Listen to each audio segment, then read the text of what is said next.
Mike Cernovich had a great thread about how young men in this country don't long for adventure anymore. And there were a ton of people responding saying things like, there's nowhere to go, there's nothing to do.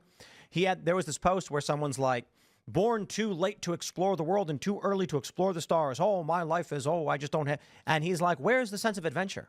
Yeah. And that's kind of crazy because that idea. It's right here for these young people. Oh, that's the opposite, though. That's the matrix. That's sinking into the pit, into the void. I've never understood this idea where people are like, I was born too late to explore the earth and too soon to explore the stars. What are you talking about? There's whole regions of the Amazon forest that have been unexplored. Right. We've used satellites to see the surface, like the top of it. And there's like evidence based on growth that there could be ancient cities lost there, and people have not gone deep into the Amazon rainforest. So what? Well, even simpler than that, like name the last mountain that you hiked up, right? They'll say these things like, oh, there's nothing left to explore. It's like, have you left your house and done any kind of even minimal exploring? Have you seen the world with your own eyes? You could still go out, even if there are civilizations there, and witness what's going on. But instead it's like, well, it's too late for me, so I might as well just stay home and look at my phone. They've given up. They're too busy exploring their own navels. I will say I'm a former flight attendant, and I've traveled the world, and I do think a lot of these people that are not America first, they have never seen what the squalor is like in Rio de Janeiro or in Caracas or, all over. And you don't realize how precious, the best gift my parents ever gave me was my United States citizenship, my passport.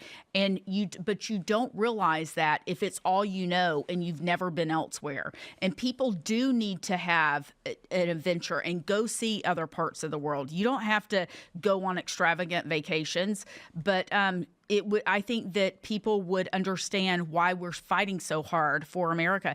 And then I will say this too. I've been to all 50 states, but I'd never, being a flight attendant, I traveled everywhere. And then I got on the buses, the Tea Party Express bus and the March for Trump. And this country is so vast and beautiful and so different in all four corners. And then when COVID hit and people started exploring our national parks and taking road trips and camping and stuff, we need to do more of that. It's not only, it's just refreshing and good for the soul, right? It's grounding. And, but I think too many people like to sit at home and live their life by what's going on social media. And I don't know. And especially, for a long time, the popular narrative from social media and from, Hollywood was, oh, America's a bad place. Like, Americans are all, whatever. And there are obviously all kinds of issues in America. I'm happy to acknowledge that. Yes. But I would still rather hear, like you said, like, I am grateful to have been born in America because it is actually something worth preserving, and it has given me so much. I think so many people take it for granted because they're like, oh, but, whatever. A celebrity said they would leave for Canada if this person got elected. I'm going to say this. Listen, America, if only for the stabilizing force of the United States, making sure that that the U.S. Navy makes sure that the seas are open for international commerce, that alone makes America a net good. Mm-hmm. Right? Because without the open seas, without the seas that are continuously the ability for other countries to travel in the seas is made safe mostly by the U.S. Navy.